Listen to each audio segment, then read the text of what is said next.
Hello guys. Magandang tanghali sa inyo lahat. So ngayon guys, meron lang akong gusto kunin na komento ninyo kung maniniwala kayo o hindi. Mayroon ako ipapanood sa inyong video na kumakalat ngayon sa TikTok at Facebook. Gusto ko lang sana magkomento kayo kung totoo to o hindi. Okay? Nagpapanggap siya o hindi. Okay? Sige. Kay Mayor Alice. Okay? Panoorin natin ang video nito. Kay Mayor Alice Diincheck. Okay? What if espiya ka ng China? Papahuli ka ba? Ako nga pala ang kapatid ni Alice ko na mayor ng Bamban. 我是爱丽做的姐姐. Malamang kilala niyo siya at sa tingin ko ay mas maigi kung magbibigay ako ng linaw kung sino ba talaga siya. At ito ang storya niya. Oo, tama kayo. Hindi talaga siya Filipino. Lumaki kami sa isang maliit na kubo sa Guizhou, China. Ang Guizhou ay isa sa mga pinakamahirap na lugar sa China. Kadalasan, ang triad ang nagpapatakbo ng bayan namin. Kung di mo alam kung ano ang triad, isa itong organized syndicate sa China. Kung merong yakuza ang Japan, kami naman ay may triad. Pero madiskarte ang tatay namin. Doon siya nakakuha ng trabaho at napalago niya ang negosyo niya, lalo na sa mga pogo. Kaya yumaman din kami, kaso sa maling paraan. Kung di pa kayo nakafollow sa amin, follow ka na para updated ka sa mga bagong stories tulad nito. Noong 2018, lumapit ang Chinese government sa triad at meron silang pinag-usapan. Sa gitna ito ng tensyon sa West Philippine Sea.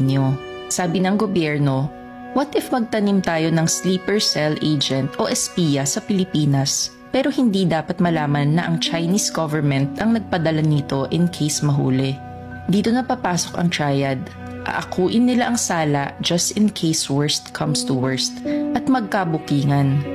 Kapalit daw nito ay magpapagawa ng isang malaking pogo hub sa bayan na hahawakan ng sleeper agent o spy.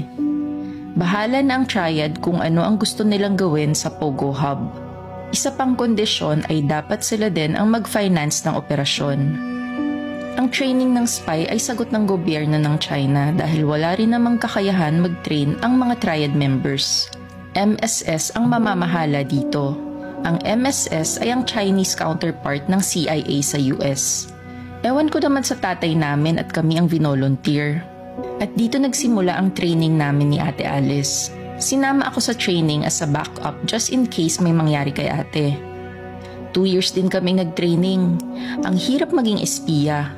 Pero ang pinaka-challenge namin ay ang mag-aral ng Tagalog. Pansin nyo din sa hearing, may punto si Ate Alice at basic Tagalog words lang ang gamit. Kasi nga Mandarin talaga ang native language namin. Hindi rin okay ang backstory namin ni Ate Alice. Wala masyadong eksplanasyon sa mga nawawalang taon namin bago dumating ng Pilipinas. Sabi nila, wag na daw pansinin masyado. Madali namang mauto ang mga Pilipino. Pera lang ang katapat. 2020 pinadala si Ate Alice sa Bamban. At dito na nila plinano na maging mayor si ate sa Bamban. Isang maliit lang na munisipyo para di halata ng Philippine government. Nakapag-register din siya as a voter at nakapasa din sa COMELEC checking as a mayor candidate. Akalain mo yun, pera lang talagang katapat. And the rest of the story ay alam nyo na. Nanalo si ate bilang mayor. Nakapagpagawa siya ng malaking pogo site. At pati ang mga pogo workers ay ginawan din nila ng peking passport at birth certificate.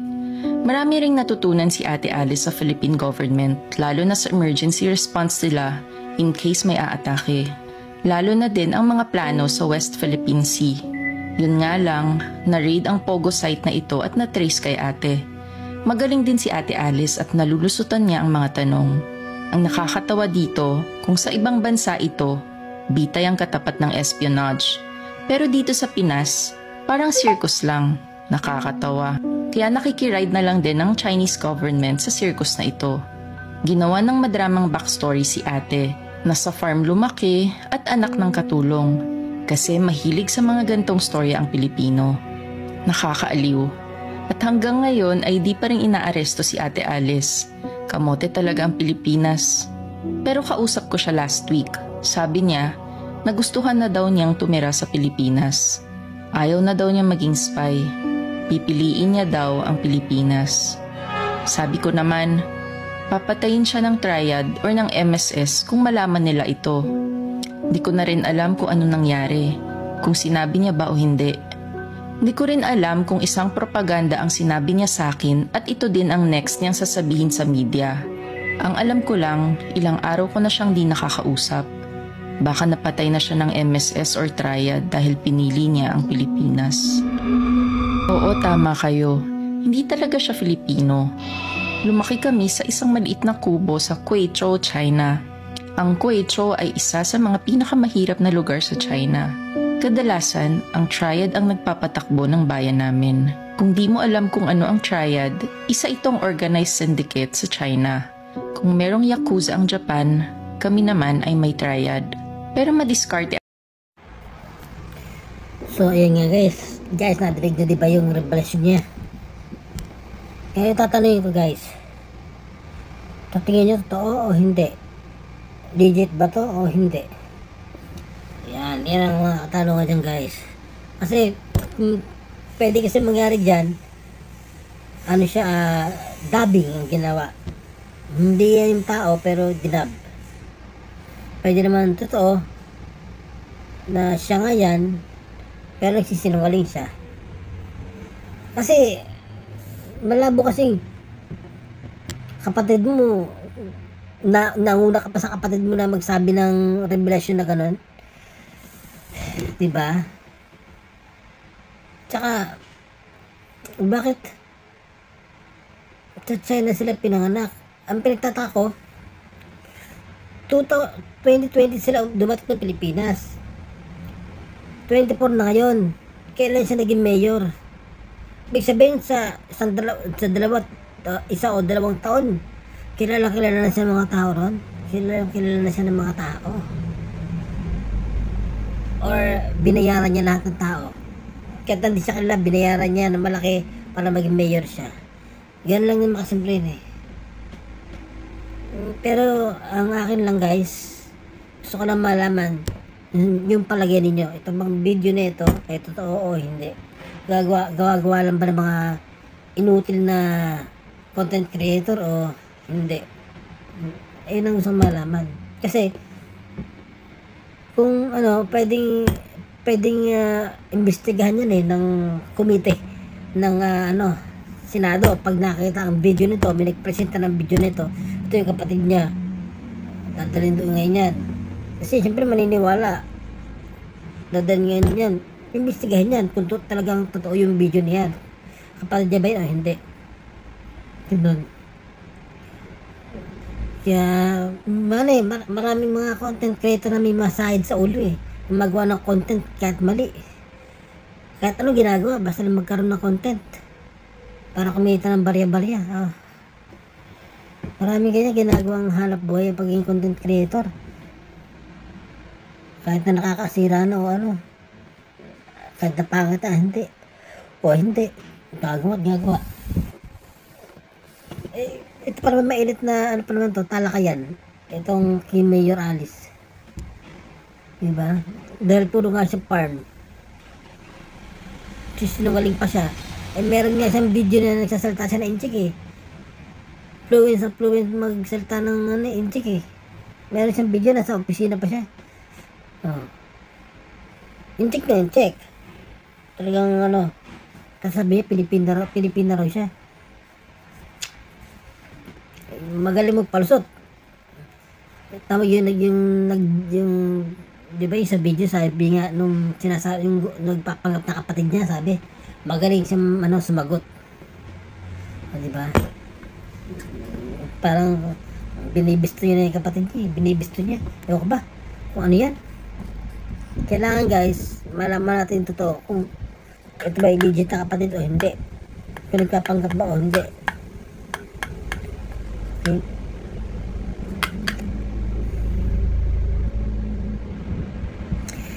Pero anyway, dapat kung totoo, kung totoo man tong sinasabi nito na pikutsaba ang triad at saka gobyerno ng Incheck, malaking gera to pag nalaman ng ang totoo. kapag lumabas talaga ang katotohanan na ginamit ng gobyerno ng Chinese yung triad nila, diba? Di ba pag triad, kalaban ng gobyerno ng China yun eh. Kasi siyempre ang triad, mga ano yun eh, mga gangster yun eh. Diba? Kalaban ng mga check, ng mga innocenteng checkwa yan. Oh, bakit ang pinagtataka ko, paano nakapagsabuatan nito ang gobyerno o ang presidente nila sa triad? Diba? Yan ang isang malaking katanungan yan eh. Gobyerno ng China pagsabuatan sa triad pa.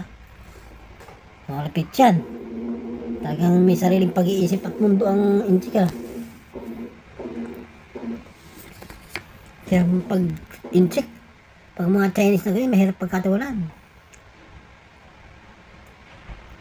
Napakaraming halangang utak. Mahirap pagkatiwalaan.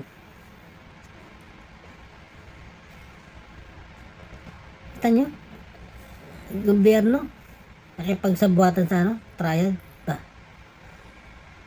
Kaya lang ang problema rito, nagbunyag siya na nagbunyag. Ang tanong, anong dahilan niya? Bakit niya binunyag na gano'n? Kapatid niya yun, di ba? Sabi niya kapatid daw siya. Pangalawang tanong, may ebidensya ba siya na ipapakita?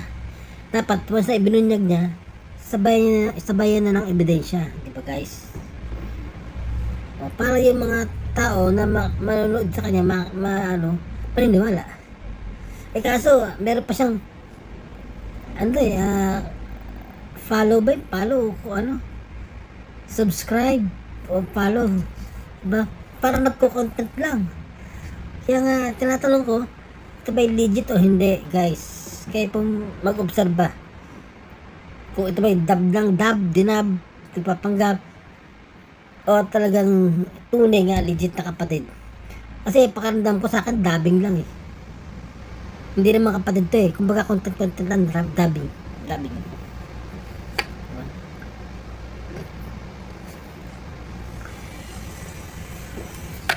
Kasi kung papatay yung kapatid niya, mauna na siya kasi binunyag nun eh. Diba guys? Binunyag niya eh. Hindi siya unang papatayin. Ang triad. Kaya pakinggan niyo ulit-ulitin pakinggan guys. Makikita nyo. Magulo. Pag nalaman ng triad na ano nangyari at sinawalat ng katotohanan, magagalit kasi malalaman ng lihim. Kasi lang espiya, ganun. O, diba? Papatay sila. Eh kaso, binunyag na nga ng kapatid eh. E di siya unang papatay ng triad.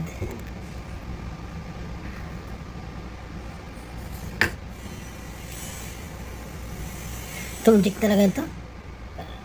Talagang lahat ginagawa Talagang gusto lang pasukan ng Pilipinas kasi nga naman kamote raw ang Pilipinas, sabi, di ba? Kamote raw ang Pilipinas kasi ang mga Pilipino against daw sa sa death penalty. At walang death penalty sa atin. Kaya tuwang-tuwa sila pumapasok ng bansa natin. Kita nyo, kailan lang may binitay na 2 Pilipino. Hindi ko lang Pilipino o Pilipina. Pinitay sa China dahil sa droga. Samantalang ang mga incheck na may droga, nagbebenta ng droga, buhay na buhay nasa atin, sa kulungan, di ba? Buhay na buhay. Oh. Kaya sabi ng isang senador, hindi ko matanda anong pangalan ng senador na ito eh. Mas maganda raw, bitayin lang mga incheck na nagtutulak sa ating bansa. Sa akin okay lang yun. Para patas. Bitayin kasi ginagawa nilang playground ng Pilipinas. Guys. Diba? Bagsakan ng droga na incheck, kakasabatin ang Pilipino para gumawa ng krimen. Ginagawang alila ang mga Pilipino ng mga incheck nito. Kinakasamkapan, kinakasabot sa paggawa ng krimen. Kaya dapat maghigpit. Sama nyo na si Chip Escudero. Yan, si Chip. Sama nyo na. Kumakampero sa incheck yan eh. Kita mo, kinakampihan niya pa si Mayor Alice. Kailangan daw bigyan pa ng ano, ng ibang ebidensya o ano-ano. Ang dami ng ebidensya eh. Diba? Mga birth certificate at kung ano-ano pa. Tapos kailangan pa din ibang ebidensya. Halatang pinagtatakpan niya eh. O halatang kinakampihan niya si Chinese. Paka-type niya. Type niyang gawing kabit. Diba? Ni Chip Escuderos nito eh. Ba't nanalo pa to eh? Inaano eh. Napagintang ulo. Okay guys, saka natin ituloy ito guys ha. Uubusan na tayo ng oras. Nag-iinit agad ang ulo ko kasi sa nangyayari. Tutuloy natin to bukas or mamaya. Ha? Sige, paalam na guys. Fighting Philippines.